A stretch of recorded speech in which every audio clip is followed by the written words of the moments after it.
ஒரு மரத்தில் ஒரு தாய் கிளி 2 குஞ்சுகளை தனது கூட்டில் பொறித்து பாதுகாத்து வளர்த்து வந்தது. ஒரு வேடன் அதை பார்த்து விட்டான். உடனே அவனுக்கு அதை எடுத்து வர வேண்டும் என்று தோன்றியது.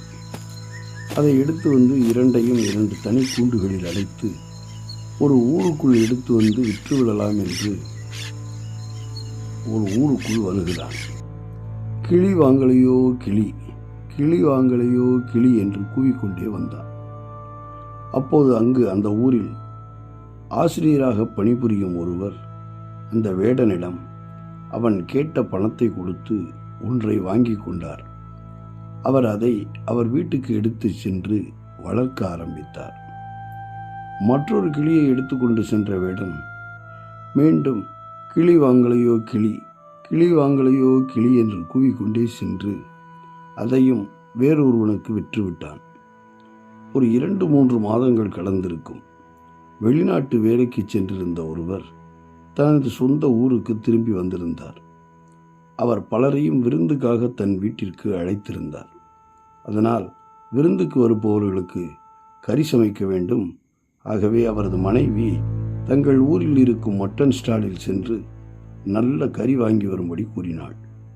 அந்த வெளிநாட்டு ஆசாமி, சரி, நான் எனது ஆசிரியரை பார்க்க வேண்டும். 2 நாளாக முயற்சி செய்தும் அவரை பள்ளிக்கூடத்தில் பார்க்க முடியவில்லை. இன்று சீக்கிரமே கிளம்பி போய் அவரை வீட்டில் பார்த்து விருந்துக்கு அழைத்துவிட்டு வரும்போது நான் ஸ்டாலில் கறி வாங்கி வருகிறேன் என்று கூறி வீட்டில் சொல்லிவிட்டு புறப்பட்டான். முதலில் நேராக ஆசிரியர் வீட்டுக்கு சென்றான். கதவு தாழ் போடாமல் இருந்ததால் உள்ளே கால் வைத்தார். ஆசிரியரின் வீட்டுக்குள்ளே.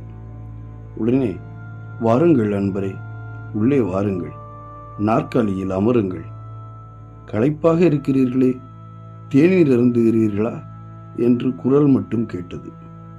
வந்த நபரோ ஆச்சரியமாக சுற்றியும் முற்றியும் பார்த்தார். யாருமே இல்லை. ஏன் தயங்குகிறீர்கள், அமருங்கள் என்று மீண்டும் குரல் கேட்டது. சுற்றி முற்றி பார்த்து ஆச்சரியப்பட்டு கொண்டிருக்கும் நேரத்தில் ஆசிரியர் வந்துவிட்டார். ஆசிரியர் வந்தவுடன், அடடே, வாப்பா வா, எப்போ வந்த ஊரில் இருந்து என்று ஆசிரியர் கேட்டார்.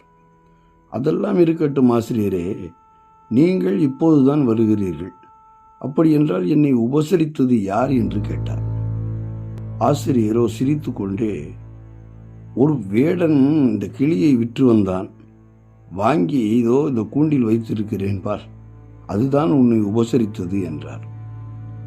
வெளிநாட்டு வாசிக்கோ மிகுந்த ஆச்சரியம். மகிழ்ச்சியாக ஆசிரியரிடம் ஆசிரியரை விருந்துக்கு வர சொல்லிவிட்டு புறப்பட்டார். கூடவே கிளியும் சொன்னது, மகிழ்ச்சி அன்பரே, அடிக்கடி வந்து போங்கள் என்றது. அதற்கென்ன, உன்னை பார்ப்பதற்காக நான் வருவேன் என்று கிளியிடமும் ஆசிரியரிடம் அந்த வெளிநாட்டு ஆசாமி சொல்லிவிட்டு விடைபெற்று கொண்டு சென்றார்.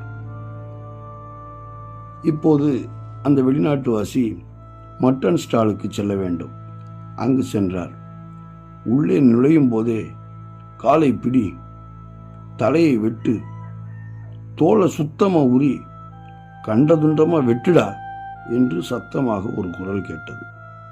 பயந்து போய் அந்த நபர் கசாப்பு கடைக்காரரை பார்த்தார். உள்ளே இருந்து வந்த கசாப்பு கடைக்காரரோ, என்ன தம்பி, பயந்துட்டீங்களா? ஒரு வேடன் கிளியை விற்று வந்தான், அவனிடம் வாங்கி இங்கே வைத்திருக்கிறேன் பார் என்று காண்பித்தார். இங்கே நாங்கள் பேசுவதை கேட்ட கிளி அதே மாதிரியே பேச பழகி கொண்டு விட்டது என்றார். வெளிநாட்டு நபரோ அந்த மட்டன் ஸ்டால் ஆசாமியிடம், அடடே, அங்கே ஆசிரியர் வீட்டு கிளி எவ்வளவு அன்பாய் உபசரித்தது, மட்டன் ஸ்டாலில் உள்ள கிளியோ இப்படி மிரட்டலாய் பேசுகிறதே, இது என்ன அதிசயம் என்று வியந்து பார்த்தார். பிறகுதான் அவனுக்கு ஒரு உண்மை புரிந்தது. எந்த சூழலில் வளர்கிறோமோ அந்த சூழல் கற்று தருவதைத்தான் கற்றுக்கொள்ள முடியும். ஆசிரியரின் அன்பான பேச்சில் அந்த கிளி அன்பாய் பேசியது. மட்டன் ஸ்டாலில் வளர்ந்த கிளியோ அங்கு என்ன நடந்ததோ அதை கற்றுக்கொண்டு விட்டது. ஆம் அன்பர்களே, ஒரே தாயின் வயிற்றில் பிறந்த 2 கிளிகள்.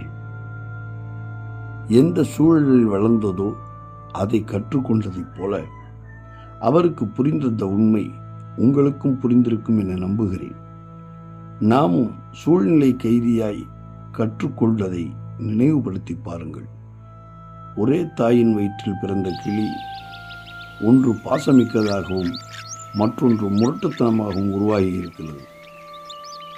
எனவே குழந்தைகளை நல்ல சூழலில் வளருங்கள்.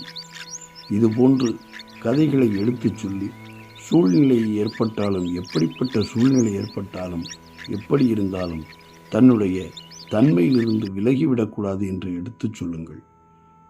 உங்கள் குழந்தைகளை வளர்க்க தவறியிருந்தாலும் உங்கள் பேரன் பேத்திகளாவது சூழ்நிலை சூழலில் சிக்காமல் வாழ முடியும் அல்லவா? அடுத்த வாரம் அடுத்தொரு கதையோடு உங்களை சந்திக்கிறேன்.